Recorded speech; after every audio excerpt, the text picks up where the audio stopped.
D'ici 2012, les bonnes vieilles ampoules conventionnelles qu'on a toujours connues vont disparaître complètement parce qu'Ottawa a décidé de les interdire. Elles vont être remplacées par les ampoules fluocompactes ou à diode, des ampoules qui, oui, consomment moins d'énergie, mais qui pourraient comporter des risques pour la santé. Et ça en inquiète plusieurs. À la fin de l'été 2008, Madeleine Rosby a décidé de poser un geste radical. Elle a changé toutes les ampoules à filaments incandescents de sa maison pour des ampoules fluocompactes. Elles sont réputées pour consommer jusqu'à 75% moins d'énergie qu'une ampoule ordinaire. Qu'est-ce qui vous avait poussé à faire ça? Peut-être un petit peu mon côté écologique. Puis, tant qu'à les remplacer, moi, je les ai remplacés partout, dont 35 en tout. Madeleine Rosby s'est spécialisée dans le toilettage des chats. Elle fait ce travail chez elle. Ça l'oblige à se tenir debout de longues heures dans un petit espace. Elle l'éclaire avec ce luminaire. J'ai mis l'équivalent de 3 ampoules 100, des 100 watts normales. Et puis, c'était pas assez loin de ma tête, c'était à 24 pouces ou 2 pieds. OK. Et quand tu fais entre 5 et 7 heures parfois par jour dans les périodes fortes, ça fait beaucoup d'heures. En plus que moi, comme je suis à la maison, c'est continuel. Les fluocompacts ont éclairé tous les recoins de sa maison jusque dans sa chambre. Ma table de nuit, quand je faisais de la lecture, je basculais l'abat-jour, puis je rapprochais la lampe de mon livre pour avoir plus d'éclairage. J'ai toujours eu un très, très bon système immunitaire. J'ai déjà été comme 5 ans sans avoir de grippe. 1 an après avoir changé ses ampoules, elle a commencé à éprouver des malaises.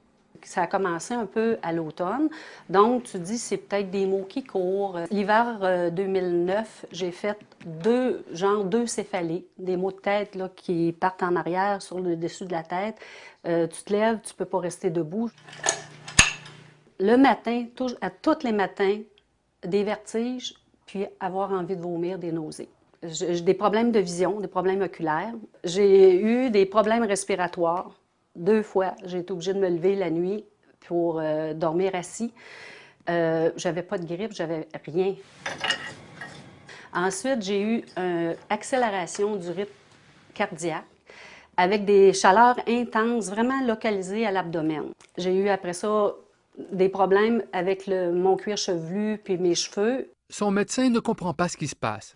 Un jour de l'été 2009, un client ambulancier remarque les ampoules de son atelier. Il m'a dit, « Madame, vous devriez enlever ça de là parce que vous mettez votre santé en danger. » Cette mise en garde la pousse à faire des recherches sur Internet. Elle trouve un blog qui énumère tous les symptômes associés à une exposition aux champs électromagnétiques. Et elle découvre que les fluocompacts en produisent beaucoup plus que les ampoules traditionnelles. Comment vous avez réagi? J'étais en colère.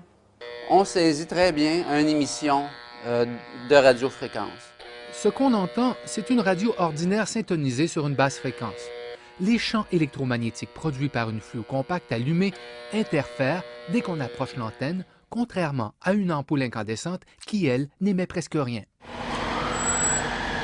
Stéphane Belensky a développé une expertise en électromagnétisme. Il a souvent eu des clients sensibles comme Mme Rosby aux champs électromagnétiques des fluocompacts. Quand on vient atténuer ces symptômes-là, c'est-à-dire atténuer l'exposition, les symptômes réduisent ou même dans certains cas disparaissent.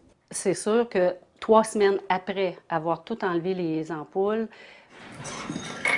graduellement, je vous dirais, à l'heure où on se parle, là, maintenant, je n'ai plus du tout aucun de ces malaises-là que j'ai eus. Mme Rosby a voulu savoir auprès d'Hydro-Québec si les fluocompacts pouvaient rendre malade. La Société d'État en fait la promotion. Electrium dit que, bon, c'est sûr qu'il me disait que ces ampoules-là, c'est sécuritaire, qu'il n'y avait aucun danger. Puis il dit, continuez vos tests, madame, ils vont le trouver ce que vous avez, puis c'est pas vos ampoules et tout. Hydro-Québec a refusé de nous accorder une entrevue sur le sujet. Vous trouverez toutefois sur son site cette vidéo rassurante de près de 5 minutes sur les fluocompacts. Les fluocompacts génèrent également des champs électromagnétiques. Mais même quand vous vous trouvez tout près d'une fluocompacte allumée, le niveau d'exposition aux champs magnétiques est très faible comparativement à celui d'autres appareils. C'est quand même assez rare qu'on passe beaucoup de temps à 30 cm ou moins d'une fluocompacte allumée. 30 cm, c'est la distance sécuritaire calculée par Santé Canada pour éviter des problèmes de santé potentiels d'une fluocompacte. La même précaution s'applique aux ampoules incandescentes. Santé Canada a aussi décliné notre demande d'entrevue sur une étude rendue publique en décembre dernier. Elle concluait que les émissions des champs électromagnétiques sont inférieures aux normes d'exposition et qu'ils ne devraient pas poser de problème sur la santé.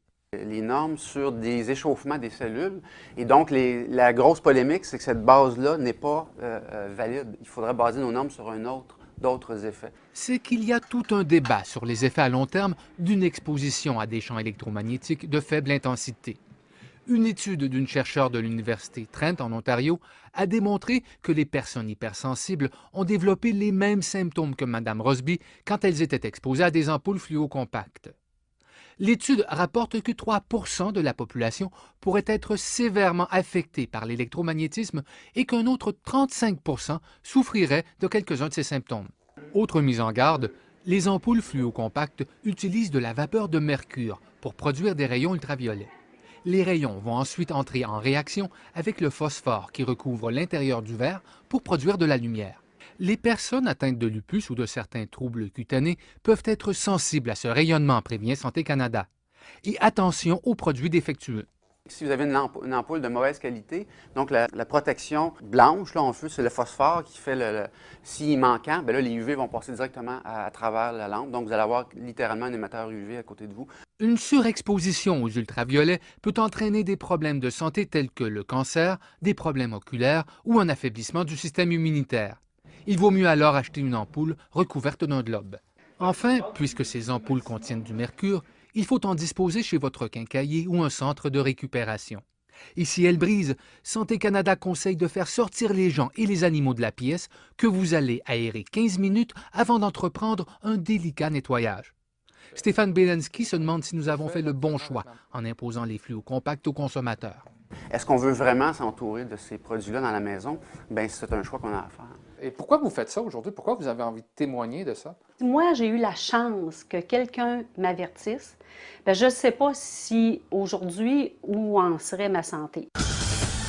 Une dernière mise en garde maintenant, lisez bien l'emballage de vos ampoules fluocompactes parce que les gradateurs, vous savez, ce qui permet d'augmenter ou de diminuer l'intensité de la lumière, ne fonctionnent pas avec la plupart de ces ampoules.